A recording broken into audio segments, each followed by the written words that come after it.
Hansel and Gretel. Once upon a time there were two children, a brother and a sister, whose names were Hansel and Gretel. They lived with their father and with their stepmother. Their father worked as a woodcutter. Times were hard and the family had a tough life.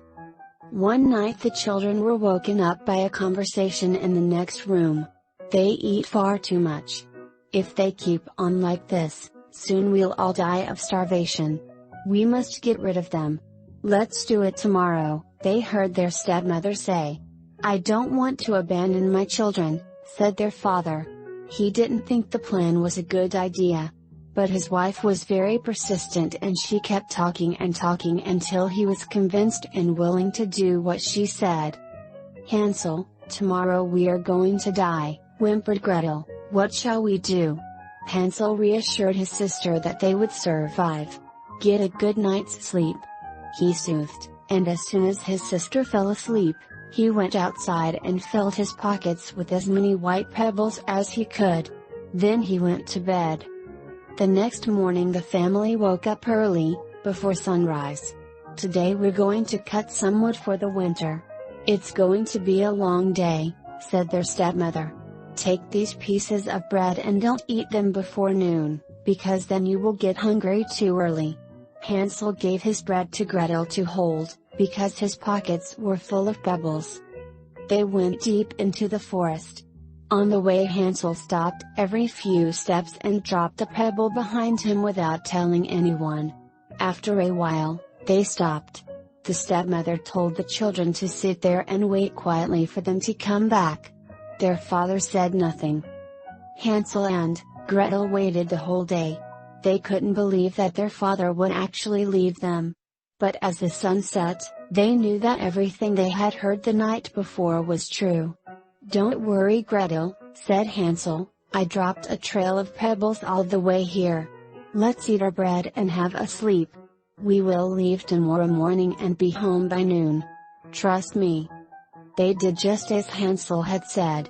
The next morning they followed the trail Hansel had made and they made their way home. Their father was so happy to see them, that he couldn't say a thing and just hugged them for as long as he could.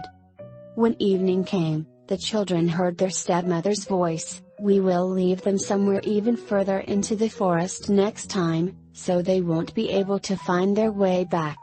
What are you talking about? We are not going to leave them alone in the woods again. But the women persisted, do you want to die of starvation?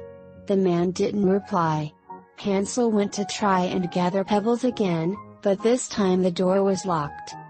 The next morning, their stepmother gave them even smaller pieces of bread for lunch. On their way into the forest, Hansel dropped crumbs behind him, so that they would be able to find their way back home just like before. They walked for hours and hours. Eventually their stepmother said, this looks like a good place. You can have a nap here while your father and I cut wood. At lunch Gretel shared her piece of bread with Hansel and then they fell asleep. It was already evening when they woke up and it was too dark to find the crumbs, but Hansel told Gretel to keep calm and that they would go home the next morning. When they woke up, they saw that wild animals had eaten the crumbs during the night. This time it was Hansel who was upset. We will never find our way home now, he cried. But this time it was Gretel's turn to be brave. Let's walk. I'm sure we'll be able to find our house, she said. They walked the entire day. They were already very hungry and tired when they saw a white bird singing on a branch. It flew off and the children decided to follow him. It led them to a house. When they came closer, they saw that the house was built entirely from chocolate, with a roof made of cake, and windows made of clear sugar. The children started eating the house. Hansel took a piece of the roof, while Gretel tore down a part of the wall.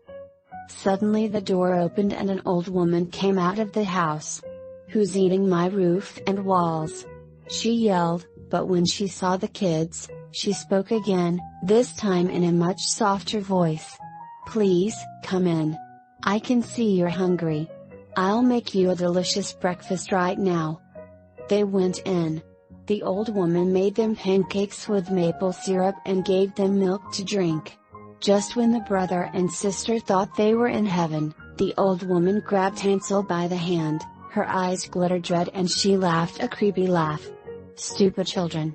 Didn't you understand that I made this house to lure you in? I will now fatten you up, boy, so that I can eat you."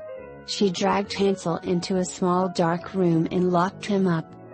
Only then did Hansel and Gretel understand that she was not a nice old lady at all, but a witch. Her eyes were red and she was older than any human alive. She had terrible eyesight, but a very good sense of smell. No matter how much the children cried, the witch had no mercy on them. "Come on, girl, start cooking something delicious for your brother. By the end of the month he should have got fat enough to be cooked." Gretel had no other option, so she started cooking for her brother. A week passed like that. Hansel ate delicious food, while Gretel was always hungry. Every morning the old woman went to Hansel's room and shouted, "Show me your finger, boy, let me see if you have gained any weight." But Hansel would stick out a little bone, and because the witch couldn't see very well, she thought it was his finger.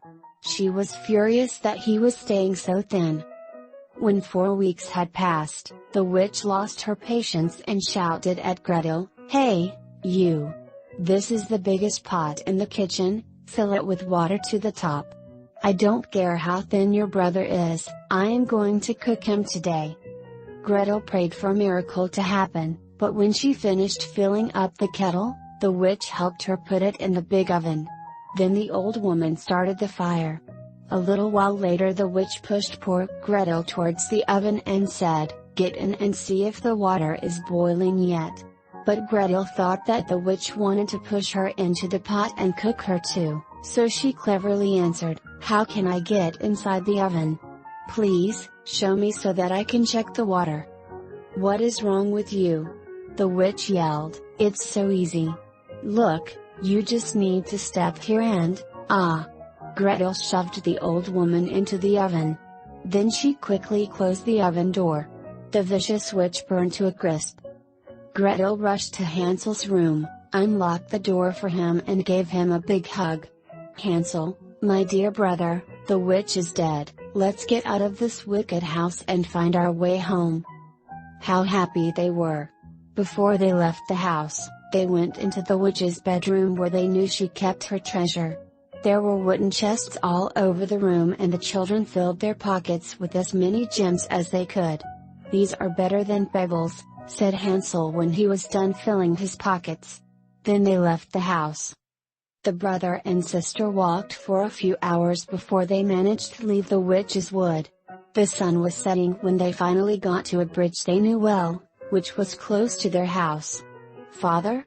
screamed Gretel when she saw him at the porch, looking more miserable than ever, because his wife had died. "My dearest children! You are alive!" their father exclaimed joyfully, and the three of them hugged. Gretel shook at her apron and the precious stones started falling onto the ground. Hansel joined in and took out all the pearls and diamonds which he had stuffed into his pockets. Finally they could have a carefree life and live happily ever after together.